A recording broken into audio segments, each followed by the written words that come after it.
भाजपा की नेत्री ने अपनी ही नाबालिग बेटी के साथ दुष्कर्म करवाया। भाजपा की पूर्व नेत्री और उसके प्रेमी ने क्या नया बवाल कर दिया है। कलयुग की ऐसी घटना जिसे सुनकर विश्वास आसानी से नहीं होगा। रोहित नेगी के हत्यारों को आखिर कब पकड़ा जाएगा? क्या देहरादून में आकर के कोई भी बदमाश, कोई भी अपराधी हत्या कर सकता है? दो ऐसी घटनाएं जिनसे कई सवाल उठने लगे हैं। इन घटनाओं के बाद यही कहा जाएगा कि आखिर उत्तराखंड में चल क्या रहा है। आइए बात करते हैं आज के इस वीडियो में इन टॉपिक्स के ऊपर। लेकिन आगे बढ़ने से पहले अगर आपने अभी तक इस चैनल को सब्सक्राइब नहीं किया है तो चैनल को सब्सक्राइब कर दीजिए, वीडियो को लाइक कर दीजिए, अपनी बात, पूरी बात कमेंट बॉक्स में जरूर रखें। अमन बेचैन, हर सू खौफ का मंजर है, मेरे शहर में ये कैसा नया दौर है। ये लाइनें स्पेशली आज उत्तराखंड जैसे राज्य के लिए बोल रहा हूँ और ये भी पूछ रहा हूँ कि आखिर उत्तराखंड में ये चल क्या रहा है, ये हो क्या रहा है और ये हो क्यों रहा है। शांत वादियां, शांत प्रदेश, क्या ये सब बातें अब बातों में ही रह गई हैं? पिछले कुछ दिनों से एक के बाद एक कई ऐसी खबरें, कई ऐसी घटनाएं सामने आ रही हैं जिन्होंने ये सब बातें सोचने पर मजबूर कर दिया है। दो अलग अलग घटनाक्रम है लेकिन दोनों का संबंध सीधा सीधा उत्तराखंड की सत्ताधारी पार्टी भाजपा से है। और बात भी मैं गारंटी के साथ कह सकता हूं कि यदि इसका संबंध किसी और पार्टी के साथ होता तो अब तक भाजपा के नेता पूरे उत्तराखंड में बवाल मचा चुके होते। देहरादून में भाजपा युवा मोर्चा के नेता रोहित नेगी की गोली मार करके हत्या कर दी जाती है। हत्या आरोपी फरार है। सत्ताधारी पार्टी का होने के बावजूद भी उनका हत्यारा अभी तक पकड़ा नहीं गया। हत्या होना भी इसमें अलग बात है, लेकिन सबसे पहले कितने बेखौफ तरीके से हत्याएं देहरादून में होने लगी हैं, इस पर ही सवाल उठना चाहिए। हम उत्तर प्रदेश के बढ़ते क्राइम की बातें लगातार करते हैं, लेकिन उत्तराखंड भी अब कम नहीं रहा। आए दिन गुंडागर्दी, हत्या जैसी घटनाएं यहाँ पर भी अब आम हो गई हैं, खासतौर पर देहरादून में। लूट और चोरी तो बहुत छोटी बातें हैं। दूसरी घटना है हरिद्वार में एक भाजपा की नेत्री और उसके बॉयफ्रेंड को पुलिस ने गिरफ्तार किया है। इन पर आरोप इतना संगीन है कि सोच पाना भी मुश्किल है। अब तो भाजपा ने भी इससे किनारा कर लिया है, लेकिन इस पर आरोप है कि इसने अपने बॉयफ्रेंड के साथ मिलकर अपनी नाबालिग बेटी के साथ सामूहिक दुष्कर्म करवाया है। सोचिए, अपनी ही बेटी के साथ। और ये भाजपा की नेत्री भी आम नहीं रही है, ये भाजपा महिला मोर्चा की पदाधिकारी रह चुकी है। सोचिए जरा क्या क्या हो रहा है उत्तराखंड में। यही मंच से बेटी बचाओ बेटी पढ़ाओ कहती होगी। इसके बारे में, इसकी करतूतों के बारे में आज आपको मैं बताता हूँ, जो हर जगह पर छप चुकी है। जो आरोप इस पर लगे हैं उससे तो इंसानियत से आपका भरोसा ही उठ जाएगा। पहले तो ये महिला भाजपा महिला मोर्चा की पदाधिकारी रही हरिद्वार जिले के अंदर। अब बीजेपी ने इससे किनारा कर लिया है।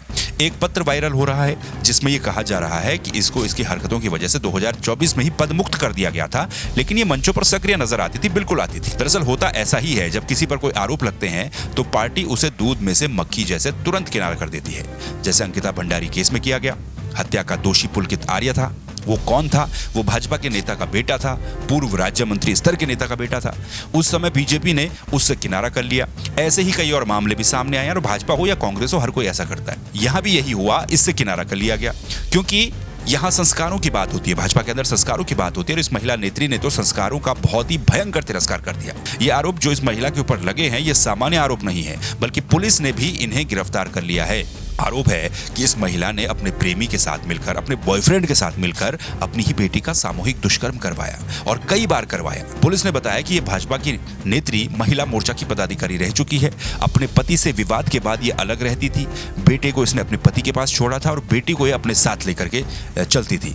और इसके बाद इसने अपने प्रेमी, जिसका नाम सुमित पटवाल है, उसके साथ ये रहती थी। अब जब बेटी के पिता के पास बेटी आई तो उसे गुमसुम और हताश देख करके पिता ने उससे पूछा और उसने अपने पिता के साथ बातचीत में अपनी पूरी आप बीती बता दी, जिसके बाद उसके पिता उसे पुलिस के पास लेके गए। पिता का आरोप है कि जनवरी महीने में बेटी को घुमाने के बहाने आरोपी भाजपा की नेत्री और उसका प्रेमी, जिसका नाम सुमित पटवाल है, वो अपने एक और दोस्त के साथ उसे भेल स्टेडियम की तरफ ले गए, जहां शराब पीकर दोनों ने उसकी पत्नी की सहमति से, यानी कि एक मां की सहमति से, उसकी बेटी के साथ नाबालिग को डरा धमकाकर उसके साथ दुष्कर्म किया। फिर आगरा, वृंदावन, हरिद्वार के होटलों में भी यही कुछ घटना फिर से रिपीट की गई।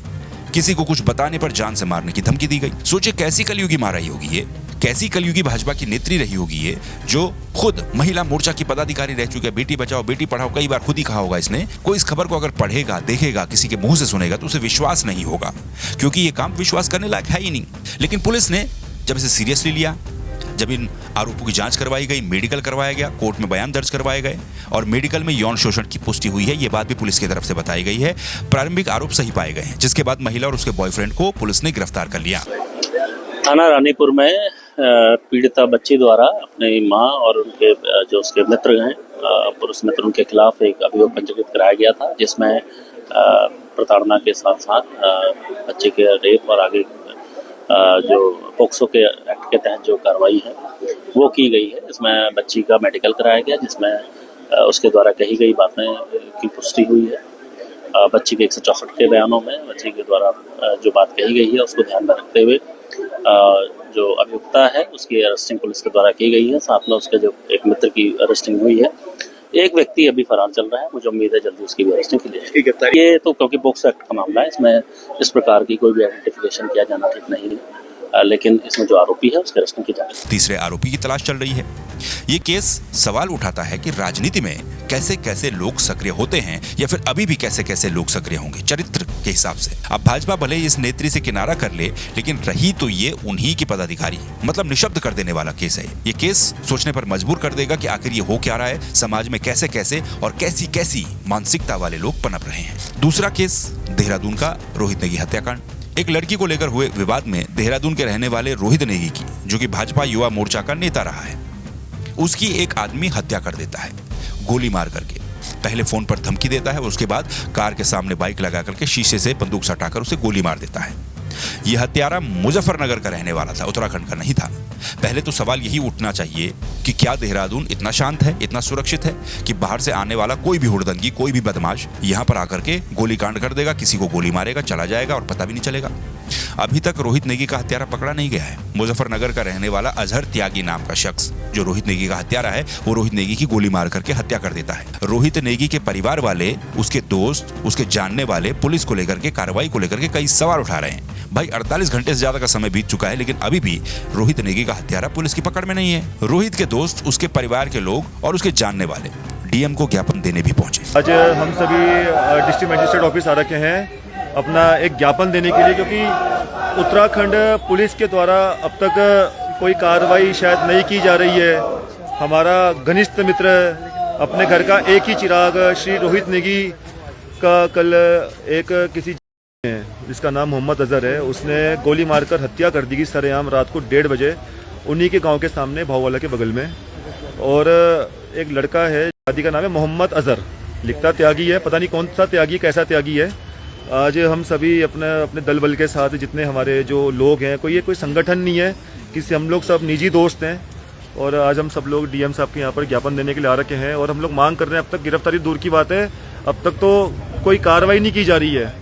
देखिए ऐसा है, देहरादून जैसे शहर में बहुत शांत किस्म के लोग पहले से रहते थे, अभी भी रहते हैं। ये शहर ही शांत था, लेकिन पिछले कुछ समय में एक के बाद एक कई ऐसी घटनाएं हो रही हैं जिनसे सवाल बहुत ज्यादा उठने लगे हैं। प्रेमनगर क्षेत्र जहां यह हत्याकांड हुआ, वहां तो कॉलेजों और हॉस्टलों की भरमार है। उन हॉस्टलों में रहने वाले, उन कॉलेजों में पढ़ने वाले आधे से ज्यादा युवक उत्पात मचाते रहते हैं। रात के समय अगर आप कभी सड़क पर निकलिए तो आपको कहीं ना कहीं कोई ना कोई लड़ाई करता हुआ, झगड़ा करता हुआ, उत्पात मचाता हुआ, हुड़दंग मचाता हुआ दिख जाएगा। इससे प्रभावित कौन होता है? इससे प्रभावित होते हैं वहां रहने वाले आम लोग। किन किन हॉस्टलों में कौन कौन लोग रह रहे हैं, इसकी लोग जांच करवाने की हम मांग कर रहे हैं। और ये बहुत जरूरी भी है, नहीं तो ये अपराधी इसी तरह से बढ़ते रहेंगे, आपराधिक प्रवृत्ति के लोग भी इसी तरह से बढ़ते रहेंगे और ये हत्या वाली घटनाएं उसके बाद आम होती चली जाएंगी। कहीं सड़क पर लड़ाई चल रही है, कहीं कोई किसी को धमका रहा है, ये सब कानून व्यवस्था का हिस्सा है और इसका ठीक होना बहुत जरूरी है।